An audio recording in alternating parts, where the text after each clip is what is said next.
Hello, and welcome to Fox Sports Lab AFL Monday. Got the Chief here.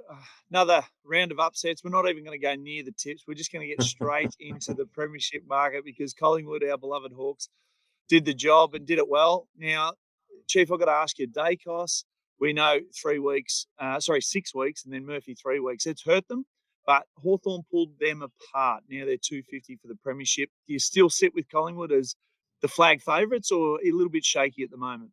Oh, there's no doubt they're a little bit shaky. I mean, they won't worry about losing the 4 points. It's the injuries that's really going to hurt them. They've got a lot to get organised over the next month before the finals come along. And Daicos, they're talking a minimum of 6. So everything's got to go right for him to be back within 6.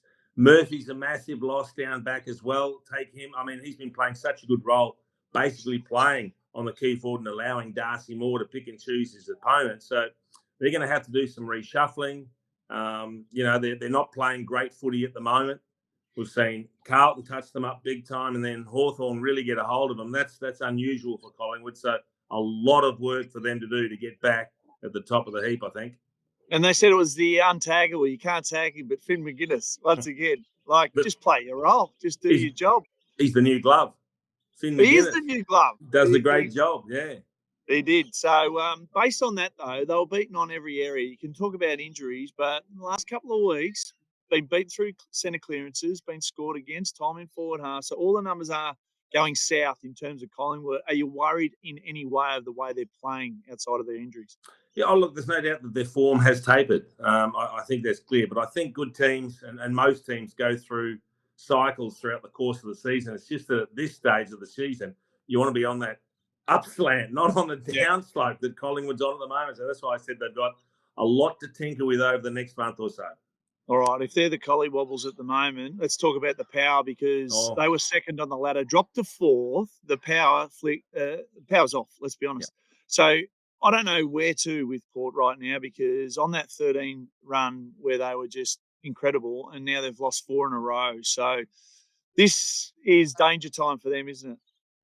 It's extraordinary, isn't it? They had a slow start, 1-1, lost 2, and everyone was baying for blood, and then they win 13 on a row. Now they lose 4 on the trot.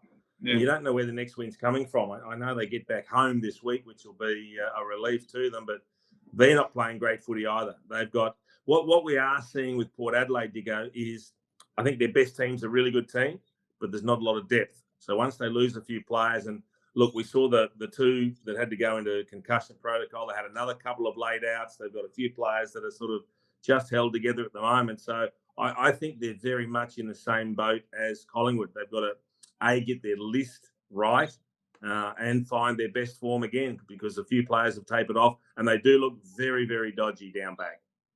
All right, well, let's talk about the streaks because the last 4 premierships, the team that's won the premiership's gone on a run. So last year, 13 for Geelong, Melbourne the year before, 14, and then Richmond with that back-to-back of 6 and 9.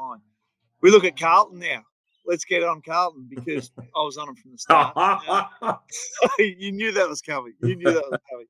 But they've won 7 in a row. Melbourne have won 5 in a row. Yep. And Sydney's sitting outside the 8 with 4 in a row. So they're the hot teams right now, and the premiership market looks $2.50 for Collingwood, $8 for Port Adelaide. So there's got to be some value here in the streaks and teams. Yeah, well, if there's one thing we've learned, you've got to follow the form, haven't you?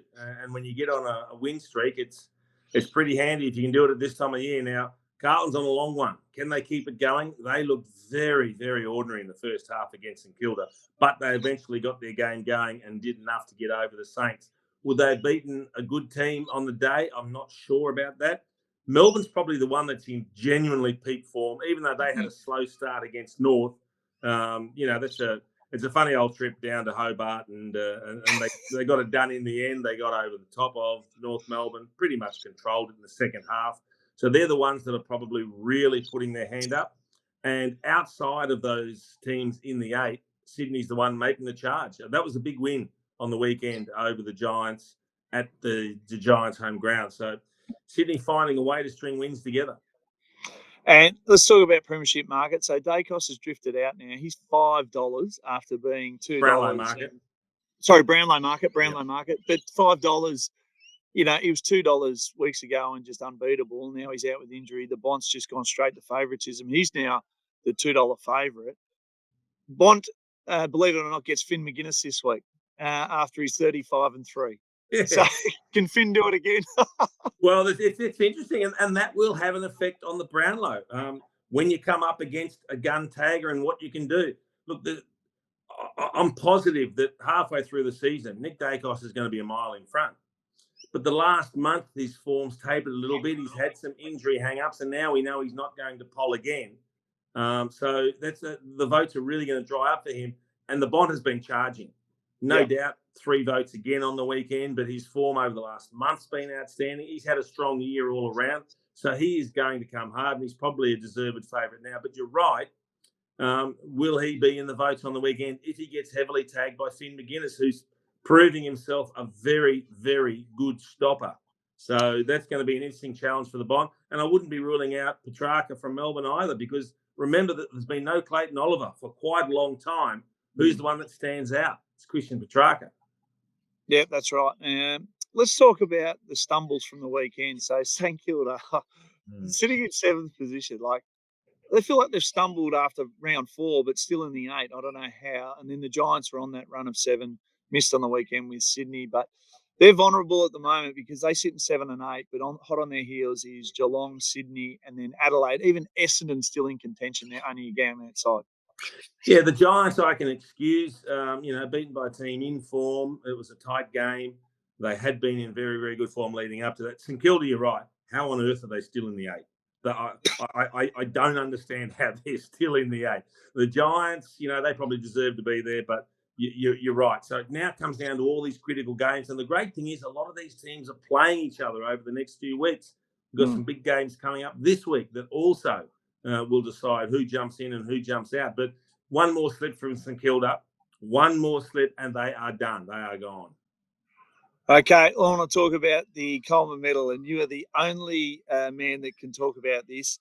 Coming towards the pointy end of the season, we've got Charlie on 68, Tex on 63. It's going to come down to the wire, but I'll put the defenders to you, Chief. So Charlie's going to have Stephen May, Sam Collins, and then Sam Taylor. Then we've got Tex is going to have Payne, Rampy, and McGovern. Based on Tex finishing with West Coast, where he kicked 10 last time, do you think he can catch Charlie? Well, it's an interesting one. It's certainly been thrown wide open after Charlie only kicked 1 on the weekend. We probably expected a few more. Mind you, Tex kicked 2, so he made a little bit of ground, but not enough. Is McGovern going to be there, and is he going to play fullback in the last round? I mean, if they get West Coast exposed and sort of winding up for the season, he might kick another bag. So, and that last game, if memory serves me, Dicko, Adelaide play West Coast later than Carlton's last game. So imagine the Adelaide players, if Tex is just a few behind, thinking we might direct a little bit of the ball through our man Tex and see if we can get him over the line in the Coleman. Of course, they'll have to win if they're keeping their finals hopes alive, if it's still dangling that carrot. But I think this one could go right down to the last round. You just mentioned they'd look for him. I'll take you back to 96 when you had to kick 100. Everyone was looking for you every which way to kick it. You had to kick 10, I think, to win it. Do you think that's actually a viable option? Like, you've got to try and get him the Coleman. Oh, I mean, let's be honest. You're a forward, What do you mean everyone was kicking it to me? Well, you needed 10 to get 100 in the merger game, and they were going out of their way to get it. The hard part was keeping you out of the way. Making sure you didn't interfere with things, Dicko. Hey, good decoys know how to get out of the way. We'll be back on Thursday to preview this week's coming up. But do we have to do tips again? No, we don't. And I'm just going to tease it. So Friday night, Collingwood and Geelong. And then we've got on Saturday, Carlton and Melbourne. So we'll touch on that Thursday. Enjoy your week, Chief. Look forward to it. Thanks for joining us on Fox Sports Lab AFL. Imagine what you could be buying instead. For free and confidential support, call the number on the screen or visit the website.